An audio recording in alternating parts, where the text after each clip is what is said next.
నమస్తే పెద్దాయన, మీ పేరు? చిన్నప్పల నాయుడు. చిన్నప్పల నాయుడు గారు మీది ఏ ఊరండి? మాకి వలస అండి.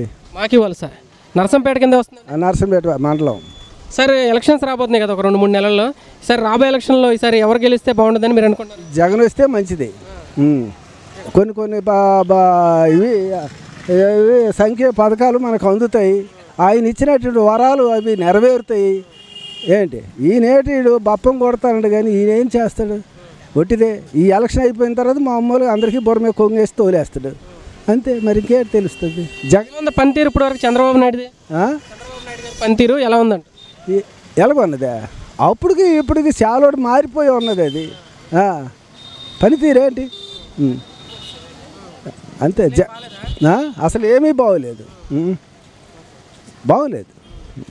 పవన్ కళ్యాణ్ మరి ఎందుకు ఆ మాటలు మనం ఆడాలి?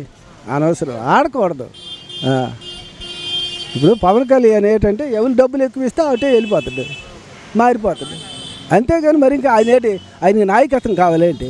వాళ్ళ అన్నకు కదనేది గొప్పవాడా? వాళ్ళ అన్నకి కదని గొప్పవాడు. ఆయన విలీనం చేసుకున్నాడు పార్టీని. మరి ఇంకేటి ఈయన అనగా యా పార్టీ? వాళ్ళ అన్నకు కదని గొప్పవాడు ఏంటి? అంతే కదా.